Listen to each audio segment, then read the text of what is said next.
ഇന്നത്തെ ഏറ്റവും പുതിയ ആകാശ ദൃശ്യങ്ങൾ വയനാട്ടിൽ നിന്നുള്ളവ മാതൃഭൂമി ന്യൂസ് ഇപ്പോൾ പ്രേക്ഷകരുമായി പങ്കുവയ്ക്കുകയാണ്.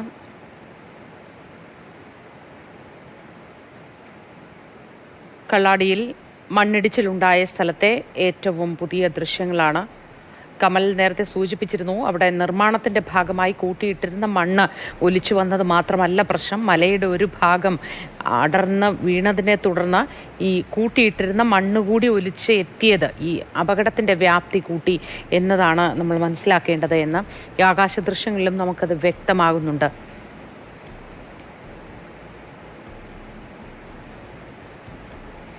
പരിക്കേറ്റ് ചികിത്സയിലുള്ളത് 10 പേരാണ്. ഇനി 5 പേരെയാണ് കണ്ടെത്താനുള്ളത്. തെരച്ചിൽ അവിടെ പുരോഗമിക്കുന്നുണ്ട്. ദൗത്യ സംഘത്തിന് മാത്രമാണ് ആ ഭാഗത്തേക്ക് പ്രവേശനം ഇപ്പോഴുള്ളത്. മണ്ണ് മൂടി പാലം ഗതാഗത യോഗ്യമല്ലാതെ കിടന്നിരുന്നു, അത് മാറ്റിയിട്ടുണ്ട് ഇന്നലെ തന്നെ. ആകാശ ദൃശ്യങ്ങളാണ് പ്രേക്ഷകർ കാണുന്നത്. മാതൃഭൂമി ന്യൂസ് ഇന്ന് രാവിലെ പകർത്തിയ ഏറ്റവും പുതിയ ആകാശ ദൃശ്യങ്ങളാണ്. വെള്ളമൊഴുകി വരുന്നിടത്തേക്ക് ആ ബസ് വീണ് കിടക്കുന്നതും ദൃശ്യങ്ങളിൽ നമുക്ക് കാണാം.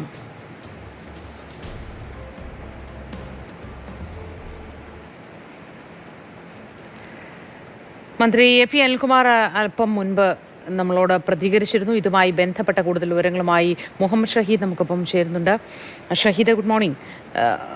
അവിടെ വയനാടിന് മൊത്തത്തിൽ പ്രശ്നങ്ങളാണ് എന്ന തരത്തിലൊരു ആശങ്കയുടെ ആവശ്യമില്ല. വയനാട് സുരക്ഷിതമായ ഒരു സ്ഥലം തന്നെയാണ്. ഈ ഒരു മണ്ണിടിച്ചിൽ പ്രശ്നം കാരണം എല്ലാ മേഖലയും അവതാളത്തിലാണ് എന്നൊരു ധാരണയുടെ ആവശ്യമില്ല തുടങ്ങിയ കാര്യങ്ങളാണല്ലോ പറഞ്ഞത് മന്ത്രി. എന്തൊക്കെയാണ് കൂടുതൽ വിവരങ്ങൾ?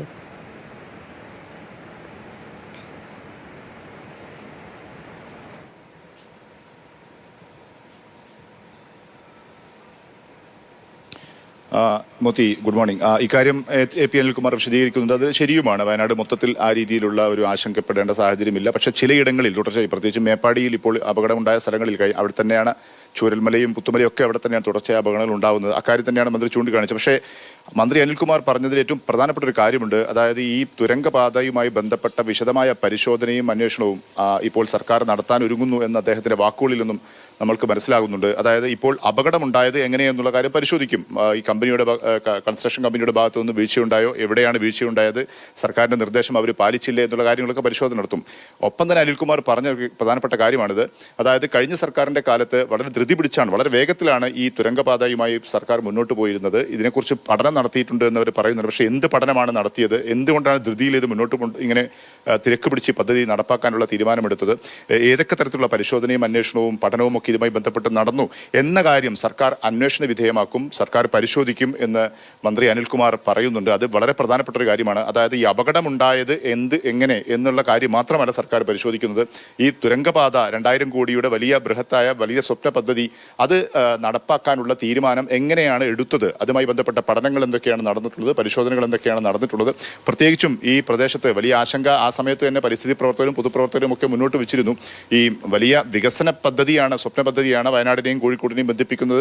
മാത്രമല്ല കർണാടകയും കോഴിക്കോടും കൊച്ചിയിലേക്കും ഒക്കെ ചരക്കു നീക്കമൊക്കെ എളുപ്പമാക്കുന്ന വലിയ പദ്ധതിയാണ്. പക്ഷേ ആ പദ്ധതി നടപ്പാക്കുമ്പോൾ ഈ പരിസ്ഥിതി ലോല പ്രദേശമായ ഫ്രജൈൽ ലാൻഡാണെന്ന് പലതവണ പലരും അങ്ങനെ വിശദീകരിക്കപ്പെട്ടിട്ടുള്ള പല അപകടങ്ങളും ഉണ്ടായ പ്രകൃതി ദുരന്തങ്ങളും ഉണ്ടായ ഈ മേപ്പാടിയിൽ ഇത്തരം ഒരു പദ്ധതി നടപ്പാക്കുന്നത് ഈ അവിടുത്തെ പാരിസ്ഥിതിക ഘടനയെ ബാധിക്കുമെന്നും വലിയ ദുരന്തങ്ങൾക്ക് കാരണമാകുമെന്നും ഒക്കെ അന്ന് പലരും ചൂണ്ടിക്കാണിച്ചിരുന്നു. ഈ കാര്യങ്ങൾ ഉൾപ്പെടെയുള്ള കാര്യങ്ങൾ പരിശോധിക്കുമെന്നാണ് മന്ത്രി എ പി അനിൽകുമാർ വ്യക്തമാക്കിയിരിക്കുന്നത്. ഈ കാര്യങ്ങളൊക്കെ പരിശോധിക്കപ്പെട്ടോ, അതായത് ഈ പദ്ധതി, ഈ വിപുലമായ വലിയ പദ്ധതി ഈ നടപ്പാക്കുന്നതിന് മുമ്പ് ഈ അവിടുത്തെയുള്ള പാരിസ്ഥിതിക ഘടനയോ ഭൂമിയുടെ ഘടനയോ മറ്റ് പ്രശ്നങ്ങളോ ഒക്കെ പരിഗണിക്കപ്പെട്ടിട്ടുണ്ടോ എന്നുള്ള കാര്യം സർക്കാർ പരിശോധിക്കുമെന്ന് അദ്ദേഹം പറയുന്നുണ്ട്. മുഖ്യമന്ത്രി ഇന്ന് വരുന്നുണ്ട്. ഈ കാര്യങ്ങളിലെല്ലാം വിശദമായ ചർച്ചകൾ നടക്കുമെന്ന് അദ്ദേഹം പറയുന്നുണ്ട്. ഒപ്പം തന്നെയാണ് ഈ കൺസ്ട്രക്ഷൻ കമ്പനി, ഇന്നലെയൊക്കെ മന്ത്രിമാർ പറഞ്ഞിരുന്നു, അവിടെ സർക്കാർ പലതവണ നിർദ്ദേശം നൽകിയിരുന്നു ആ മണ്ണ് അവിടെ നിന്ന് മാറ്റാൻ വേണ്ടി. പക്ഷെ അവർ മാറ്റിയിട്ടില്ല. അതുമായി ബന്ധപ്പെട്ട വീഴ്ച എന്തെങ്കിലും നടന്നിട്ടുണ്ടോ എന്നുള്ളത് പരിശോധിക്കുമെന്ന് പറഞ്ഞു. പക്ഷേ ഒരു കാര്യം, ഒരു വ്യക്തത വരേണ്ടതുണ്ട്. ഈ കരാർ കമ്പനി കരാർ കമ്പനിയുമായി, ദിലീപ് കൺസ്ട്രക്ഷൻ കമ്പനിയുമായി ഈ കരാർ ഈ രീതിയിൽ മുന്നോട്ട് പോകാൻ കഴിയുമോ എന്നുള്ള കാര്യത്തിൽ ഒരു വ്യക്തത ഇപ്പോൾ മന്ത്രിമാർക്ക് നൽകാൻ കഴിയുന്നില്ല എന്നുള്ളൊരു കാര്യമാണ്. ഈ കാര്യം നമ്മൾ മന്ത്രി ടി സിദ്ദിഖിനോട് ചോദിച്ചിരുന്നു. അദ്ദേഹം ആ കാര്യത്തിൽ വ്യക്തമായ മറുപടി പറയുന്നില്ല. ഏതായാലും വിശദമായ ചർച്ചകളിലേക്ക് സർക്കാരും മന്ത്രിമാരും പോകുന്നു. ഇന്ന് മുഖ്യമന്ത്രി കൂടി എത്തുമ്പോൾ ഇക്കാര്യങ്ങളെല്ലാം പരിഗണിച്ചുകൊണ്ടുള്ള ഒരു പരിശോധനയും വിലയിരുത്തലും ഒക്കെ നടക്കുമെന്നാണ് പ്രതീക്ഷിക്കപ്പെടുന്നത്. മന്ത്രി എ പി അനിൽകുമാറിന്റെ വാക്കുകളിൽ നിന്നും അത് വ്യക്തവുമാണ്. ഏതായാലും ഇന്ന് അവിടെ പരിശോധന തിരച്ചിൽ സിദ്ദിഖ് അറിയിച്ചത് 4 മേഖലകളാക്കി തിരിച്ചാണ് അവിടെ ഇന്ന് പരിശോധന നടത്തുക.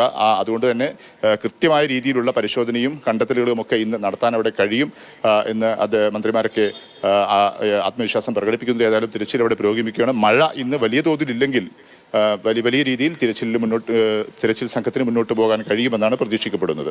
മോത്തി.